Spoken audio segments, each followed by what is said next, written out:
GBVL News! GBVL News! GBVL News!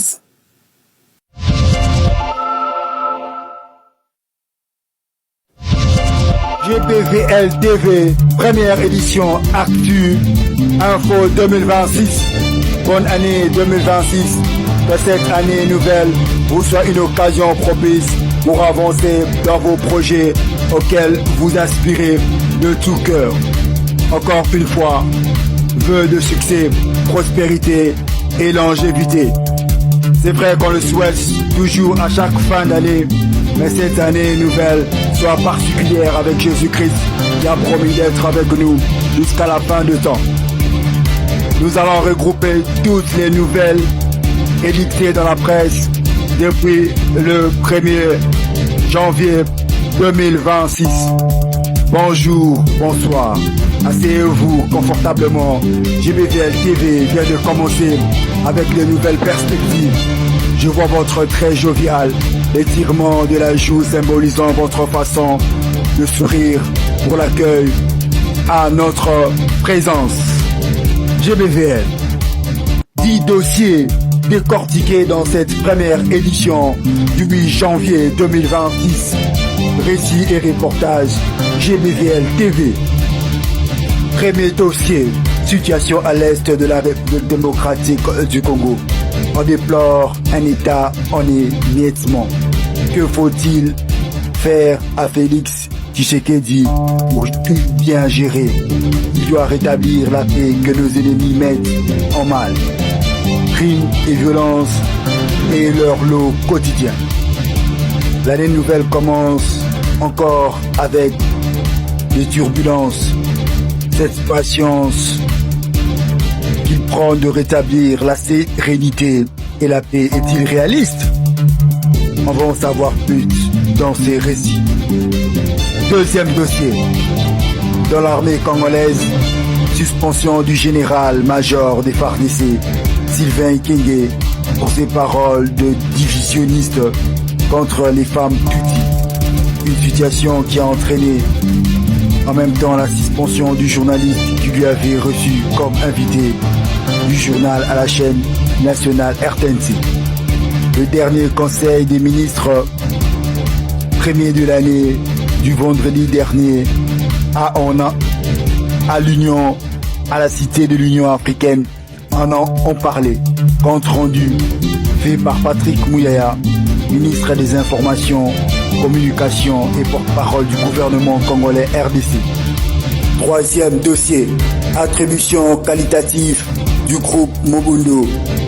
Le groupe Mobundo est considéré comme groupe rebelle par le gouvernement parce que le gouvernement trouve qu'il y a certains hommes politiques qui instrumentalisent la balkanisation de la RDC.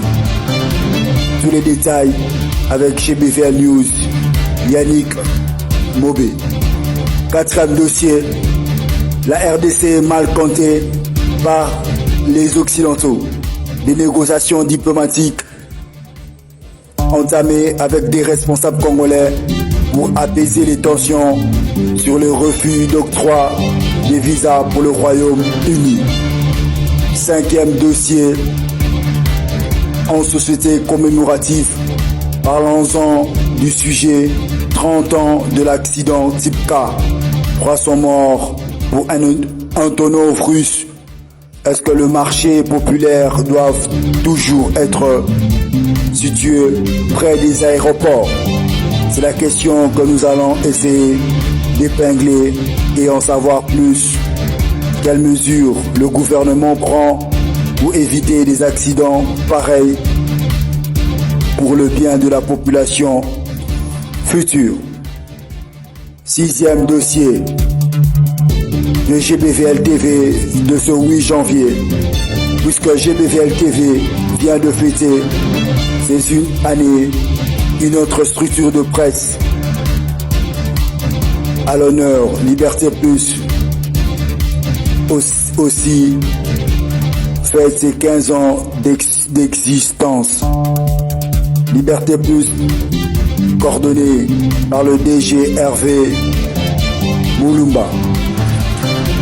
L'initiative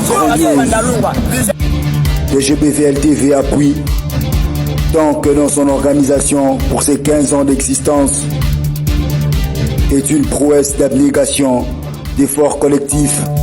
Le DG Hervé Moulumba voulait une célébration grandiose au vu de tous. Reportage GBVL-TV. 7e dossier, Salon des jeunes avec le thème Jeunesse face au développement. Une activité pour les jeunes organisée par Chris Moll Events, Christopher Lumbala en collaboration avec l'église Dieu de l'accomplissement de Bumbu qui organisait un forum physique quant à l'entrepreneuriat d'un jeune responsable face à ses responsabilités de créateur des opportunités. Détail dans cette édition. 8e édition à l'international, réaction de l'Union africaine sur l'arrestation musclée et arbitraire des États-Unis, un enlèvement mal avalé par l'Union africaine à Addis Abeba. Rappel de principe, importance du dialogue. Les États-Unis ne doivent pas emmener un président étranger, Nicolas Maduro, pêle-mêle. 9e dossier.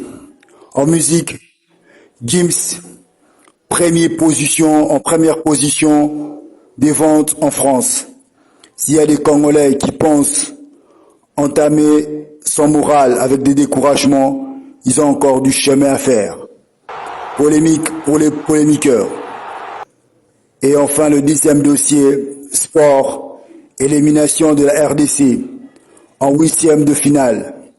Face à l'Algérie, un but de Aboul Bina, le numéro 27 à la 118e minute, sanctionne la première rencontre Cannes-Maroc, 8e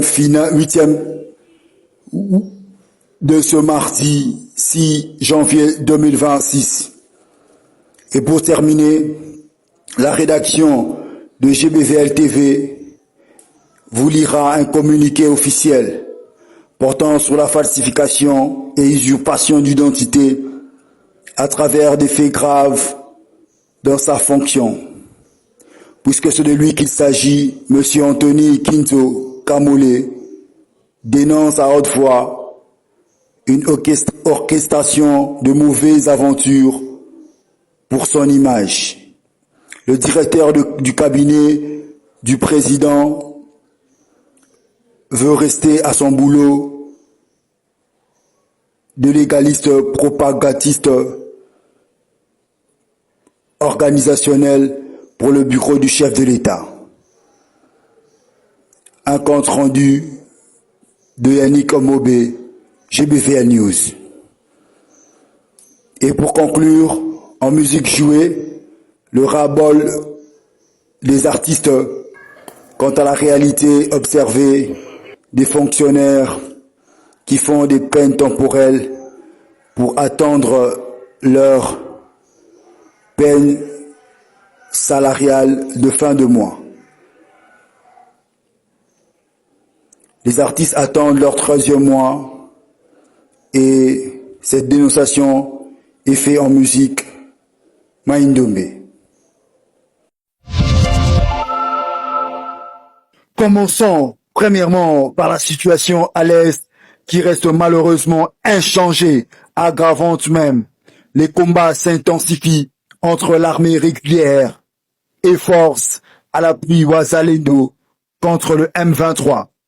Malgré plusieurs ponts diplomatiques, la RDC dans sa partie Est continue d'enregistrer plusieurs déplacés et des séquelles physio-émotionnelles, conséquence de tous ces drames causés par le M23 et toute autre troupe AFD causant l'insécurité entremise par le Rwanda. À Uvira, où les M23 avaient annoncé son retrait, continue son palier des massacres. Makobola, au sud du Kivu, Lubero n'est pas épargné.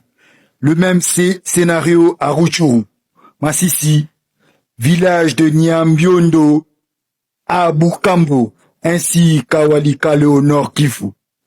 Désolation des populations à Goma, à Nirangongo et au poste frontalier avec l'Ouganda à Bunaganda.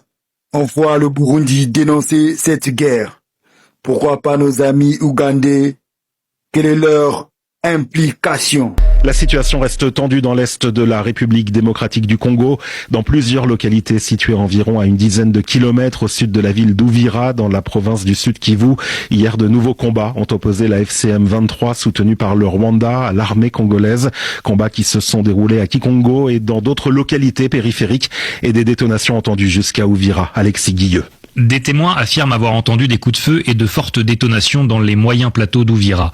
Lydia, une habitante de la ville, fait part de son inquiétude. Des fois, on entend des coups de feu et des détonations dans les montagnes. Des fois, ça tire dans les quartiers. Il n'y a nulle part où fuir.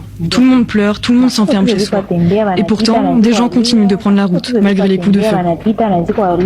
Malgré ces craintes, l'activité a fonctionné normalement dans le centre d'Uvira. Ces affrontements ont poussé les habitants de plusieurs localités à fuir. Père de 6 enfants, Raphaël a quitté Kikongo pour Uvira, mais les conditions restent difficiles. Nous dormons dans l'église, il n'y a pas d'eau. Certains puisent l'eau du lac Tanganyika, d'autres utilisent l'eau de pluie. C'est vraiment un problème. Il faut absolument faire tout ce qui est possible pour mettre fin à ce conflit. Mike Moutiki, président du cadre de concertation de la société civile du Sud Kivu, demande aux belligérants de respecter le cessez-le-feu. Nous considérons qu'il y a un processus entre le Rwanda, les États-Unis et la RDC. Il y a des accords déjà signés. Tout ce que nous demandons, que ce qu'ils ont signé, qu'ils les respectent. Il faut qu'il y ait un cessez-le-feu, que les souffrances finissent et que la population retrouve la paix. La société civile déplore également la destruction de nombreuses infrastructures sanitaires et éducatives à la suite des récents affrontements. Utiliser de l'eau de pluie veut aussi dire qu'on s'attend à la propagation des maladies hydriques. Des combats qui se poursuivent à Sake, Kibumba, Vichumbi, zone de combat et déplacement des populations autochtones qui laissent maisons et élevés du quotidien. Kishiché, à Bambo, des villages brûlés. Des graves violations ont été rapportées dans cette zone occupée par le M23. Édicté par le Rwanda. L'actualité de cette fin d'année 2025, également marquée par ces combats qui durent depuis quelques jours maintenant autour d'Uvira, dans l'est de la RDC. Des combats signalés notamment vers Makobola, à une vingtaine de kilomètres de la ville, une province du Sud Kivu. Par ce fait, des exécutions du M23 dans les territoires occupés, des journalistes enlevés, cas de honneur David Safari, qui a dénoncé les méfaits du mouvement du 23 mars. Récit GBVL News. Proches du journaliste Honneur David Safari font par ailleurs part de leur inquiétude. Le rédacteur en chef du média La Prunelle à Bukavu, il est porté disparu depuis dimanche. Sa famille dit redouter un enlèvement car dans son dernier message envoyé à son épouse, il affirmait être suivi. Et depuis lors, ses téléphones sont coupés, ses proches n'ont plus aucune nouvelle. Le consortium Forbidden Stories, avec qui le journaliste congolais collabore, se dit lui aussi très inquiet dans une zone qui est partiellement occupée à ce jour par le groupe AFCM 23. Écoutez ce qu'en dit Laurent Richard, justement le directeur de ce consortium de journalistes. Comme beaucoup de journalistes sur place, il travaillait à documenter les crimes commis par le M23 entre autres et à dénoncer ce qui se passe chez lui devant ses yeux. C'est malheureusement ce qui est arrivé à de nombreux journalistes dans la région du Kivu, de se retrouver face à des risques extrêmement graves. Certains ont déjà été tués, d'autres enlevés. Et donc c'est là-dessus que la Prunelle RDC, dont il est le rédacteur en chef, travaillait. Il racontait comment les journalistes locaux qui exercent leur métier le font sous une pression constante, comment ils sont confrontés tous les jours à l'intimidation, à l'autocensure, à l'insécurité, dans un contexte de guerre et d'occupation partielle de la ville par le mouvement AFC M23. Donc pour eux, couvrir l'actualité est devenu un véritable défi. On a vu aussi beaucoup de journalistes qui ont été forcés à l'exil, beaucoup de radios aussi qui ont été forcées de rendre leur antenne parce qu'elles ont été occupées de force par le M23 qui prenait leur radio pour annoncer aussi leur venue venue et leur arrivée dans certaines villes. C'est ça le quotidien des journalistes et on est très inquiet aujourd'hui à ce stade puisqu'on n'a aucune nouvelle. Et évidemment, puisque c'est la mission de Forbidden Stories, si jamais il lui arrive quoi que ce soit, on poursuivra son travail avec nos partenaires locaux, régionaux et internationaux afin d'amplifier les histoires sur lesquelles les journalistes comme l'honneur David Safari enquêtent. La réaction de Laurent Richard, le directeur du consortium de journalistes Forbidden Stories. Il était contacté par Alexandra Branjon. Juste après cette dépêche internationale, notre rédaction GBVL a appris avec réjouissement la libération du journaliste honneur David Safari. RSF, Reporters sans frontières, soulagé aussi par cette nouvelle, demande à l'AFC M23 de garantir que cela n'arrivera plus. Enlevé depuis le 28 décembre dernier, il a été retrouvé en mauvais état, selon son avocat, et il a dû être hospitalisé. Le RSF, Reporters sans frontières, addict aux responsables de la coalition de rebelles armés Alliance Fleuve Congo de Corneille Nangaa, AFC M23, qui contrôle la ville du Sud Kivu, de faire sans délai toute la lumière sur cette grave attaque et garantir la liberté d'expression des journalistes. Retrouvé dans un terrain vague vers Niatende, dans le territoire de Kabaré, son corps présentant des traces de torture, des violences illustrant les dangers auxquels font face les reporters dans l'Est de la République démocratique du Congo et malgré lesquels ils continuent de remplir leur mission d'informer.